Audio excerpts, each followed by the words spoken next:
adalah mekanisme perdagangan instrumen keuangan jangka panjang seperti saham dan obligasi yang menghimpun dana masyarakat untuk investasi produktif. Ia berbeda dari pasar uang yang fokus pada jangka pendek dan di Indonesia diatur oleh OJK serta BEI. Bayangkan kalau masyarakat punya dana ideal yang menggunung tapi bingung mau dikembangkan kemana. Nah, disinilah pasar modal berperan sebagai pahlawan. Pasar modal adalah mekanisme perdagangan instrumen keuangan jangka panjang seperti saham dan obligasi yang menghimpun dana dari masyarakat luas untuk diinvestasikan ke proyek-proyek produktif seperti membangun pabrik atau ekspansi bisnis. Apa bedanya dengan pasar uang? Nah, pasar uang lebih fokus pada instrumen jangka pendek seperti deposito atau surat berharga yang jatuh tempo kurang dari setahun. Sementara pasar modal ini soal komitmen panjang, minimal 1 tahun untuk mendukung pertumbuhan ekonomi berkelanjutan. Di Indonesia, pasar modal ini diatur ketat oleh Otoritas Jasa Keuangan sebagai pengawas utama dan transaksi utamanya langsung di Bursa Efek Indonesia. Jadi kalau kamu mau investasi saham, goto atau obligasi pemerintah, itulah pasar modal yang memudahkannya. Pasar modal ini berfungsi utama sebagai penyedia pendanaan jangka panjang untuk perusahaan dalam ekspansi dan proyek besar, sekaligus menawarkan peluang investasi bagi masyarakat yang imbal hasil seperti dividen atau capital gain. Fungsi pendanaan jangka panjang, perusahaan memperoleh dana melalui penerbitan saham atau obligasi di pasar modal yang mendukung pertumbuhan bisnis tanpa bergantung sepenuhnya pada pinjaman bank. Hal ini memungkinkan alokasi dana optimal untuk proyek besar, meningkatkan produktivitas dan kapasitas produksi. Peluang investasi masyarakat, investor individu atau institusi dapat menanamkan modal pada instrumen seperti saham dan obligasi dengan potensi keuntungan dari dividen atau capital gain. Ini menciptakan diversifikasi portofolio sesuai tingkat risiko. Pemerataan pendapatan dividen yang dibagikan secara merata kepada pemegang saham membantu mendistribusikan keuntungan perusahaan ke masyarakat luas, mengurangi kesenjangan ekonomi. Penciptaan lapangan kerja dengan modal yang diperoleh perusahaan ekspansi bisnis, membuka lowongan baru dan mendorong munculnya industri pendukung.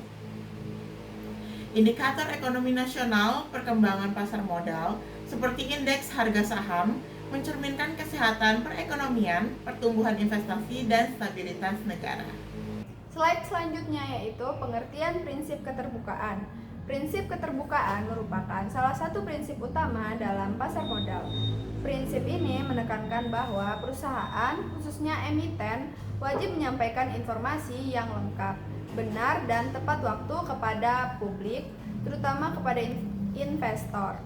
Tujuan dari prinsip keterbukaan adalah untuk menjaga kepercayaan publik sehingga investor merasa aman dan berani untuk berpartisipasi di pasar modal. Dengan adanya informasi yang transparan, harga saham dapat terbentuk secara adil dan efisien karena investor mengambil keputusan berdasarkan data yang akurat, bukan rumor atau spekulasi. Selain itu, prinsip keterbukaan juga berfungsi untuk mencegah terjadinya penipuan dan manipulasi pasar seperti penyembunyian informasi penting yang dapat merugikan investor. Di Indonesia, prinsip keterbukaan diatur dalam Undang-Undang Pasar Modal Nomor 8 Tahun 1995 serta diawasi oleh Otoritas Jasa Keuangan atau OJK. Perusahaan yang melanggar ketentuan ini misalnya keterlambatan atau tidak menyampaikan laporan keuangan dapat dikenakan sanksi administratif hingga denda dalam jumlah besar. Dengan demikian, prinsip keterbukaan sangat penting untuk menciptakan pasar modal yang sehat, transparan, dan terpercaya. Integrasi keterbukaan informasi dan fungsi pasar modal. Pada slide ini kita akan membahas bagaimana keterbukaan informasi berperan penting dalam mendukung fungsi pasar modal. Pasar modal berfungsi sebagai tempat bertemunya pihak yang punya dana dengan pihak yang membutuhkan dana, supaya dana bisa mengalir ke investasi yang tepat dan optimal. investor harus mendapatkan informasi yang jelas, jujur, dan tepat waktu.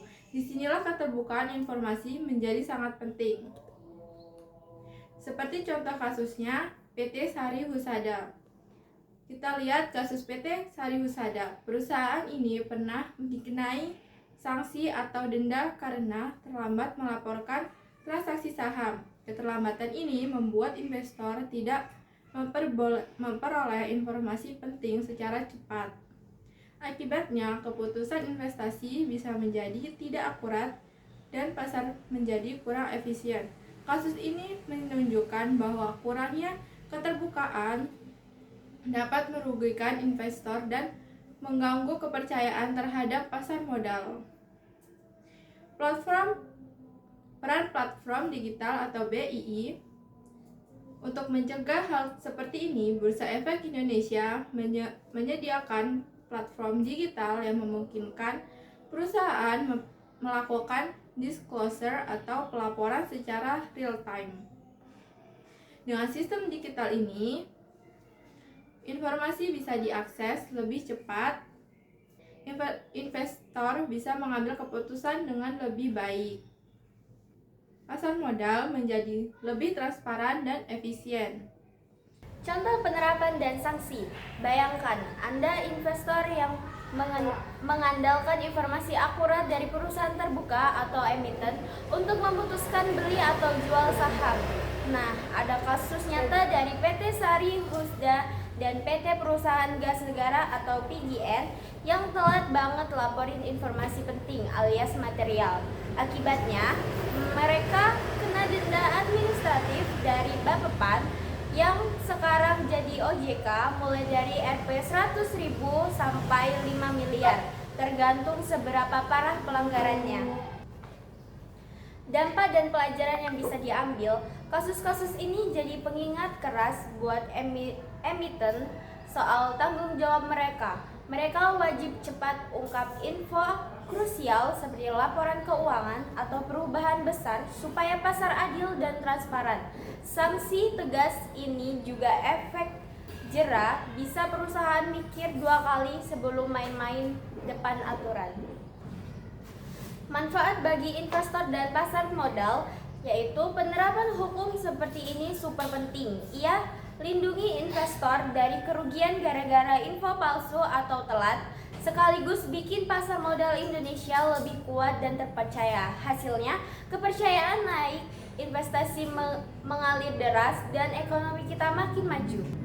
Jadi, kesimpulannya, pasar modal berfungsi menyediakan pendanaan, investasi, dan indikator ekonomi yang optimal hanya jika didukung prinsip keterbukaan melalui pengungkapan informasi material secara tepat waktu.